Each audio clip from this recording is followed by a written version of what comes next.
लेकिन खुद चाहता है कि मैं शांति वाला जीवन जीऊं, पर दूसरे को अशांत करता रहता है।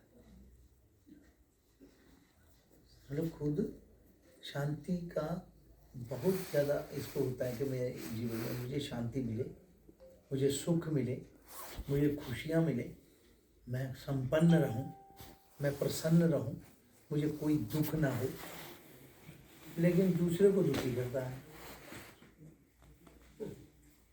दूसरे को टेंशन दे देता है।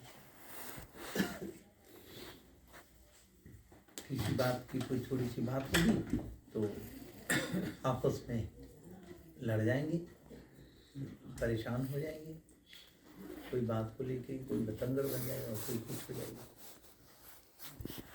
तो ऐसे ही जब शांति अपने जीवन में आने लगे ना, जैसे चाहता तो है कि मैं शांत हो जाऊं, चाहता है, और जब शांति आ जाए तो घबराहट होती है इसको। मैं सुखी हो जाऊं, मैं प्रसन्न हो जाऊं, मैं खुशी हो जाऊं। और जब इसके जीवन में शांति का वातावरण आने लगे तो इसको लगता है कि क्या हो गया। रोज काजू किशमिश खाने को दे दीजिए,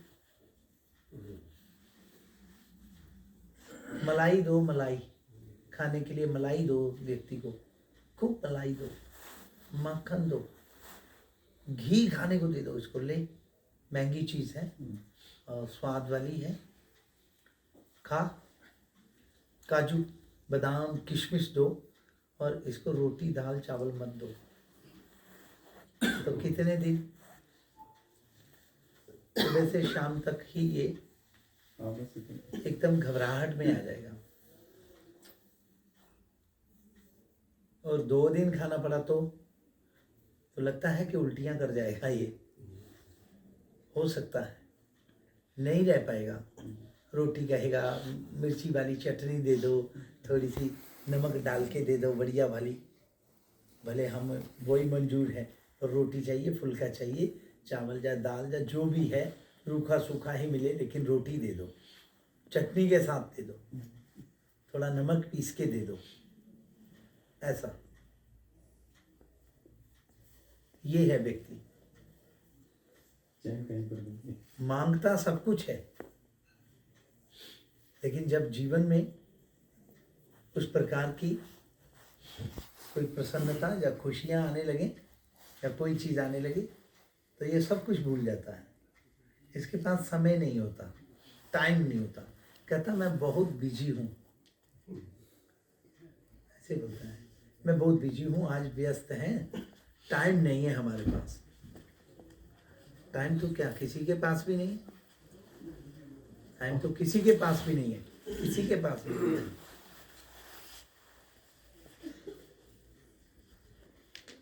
ऐसे ही ध्यान रखना है अपने जीवन में कि जब खुशियाँ आए, दिल प्रसन्न हो, मन प्रसन्न हो, तो अपनी उस खुशी को सबके साथ मिलके बांटो।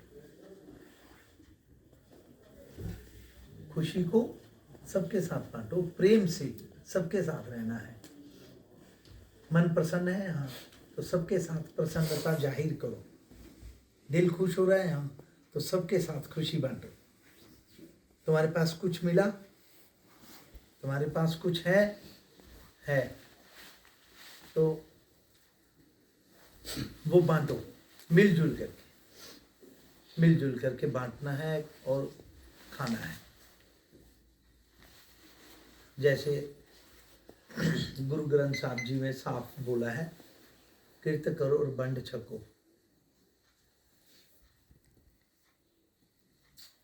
ऐसे ही सनातन का यही स्वरूप है, मिलजुल करके रहो, प्यार से रहो और एक दूसरे की सहायता करो, सहायक बनो। और अगर हो सके तो कोशिश करें, पूरी जानकारी रखें कि कोई व्यक्ति आपके घर के दरवाजे के बाहर या अड़ोस पड़ोस में कोई गरीब गुरबा ऐसा तो नहीं है कि आज बेचारे के घर में कुछ बना ही नहीं है, भूखे हैं।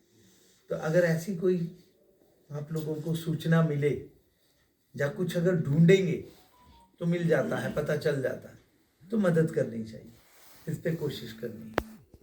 इसका ध्यान रखें, क्योंकि परमात्मा ने ये मनुष्य का चोला बहुत बहुत तपस्या करने के बाद दिया है, बहुत कष्ट सहन करने के बाद मिला है।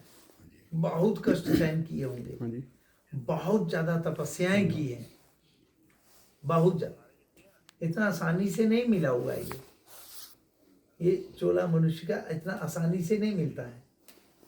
तो ये व्यर्थ ना चला जाए, इसलिए परोपकार की भावना, दया का भाव मन में रखना।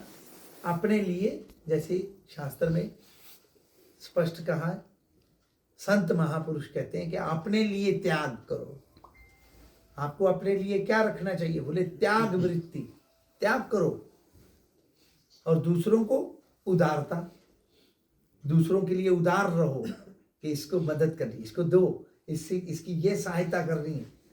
अपने लिए त्याग, दूसरों के लिए उदारता, और फिर प्रभु के लिए प्रेम, ये हृदय में धारण करो तो भक्ति की उस परंपरा को वहां पर पहुंच जाएंगे जहां माँ शबरी पहुंची, जहां प्रभु श्री राम जी के साक्षात्कार दर्शन होते हैं और बातें कर सकते हैं, भगवान के साथ बातें कर सकते हैं।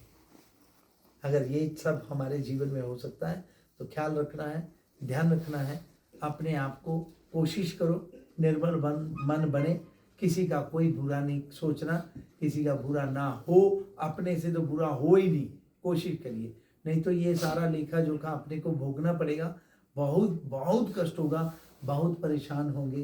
कोशिश करें अपने अपने हिसाब से, तरीके से, कि किसी का कोई बुरा ना हो जाए, किसी का किसी भी तरह से अहित ना हो। कोशिश करें कि हित हो, भला हो, नहीं तो बुरा तो नहीं होना चाहिए किसी का। ये मनुष्य चोले के ये विशेष करके लक्षण है कि कोशिश करें, ये करना है कि किसी का भला ही हो, कहीं गलती ना हो जाए, इसका ख्याल रखना है। राम राम।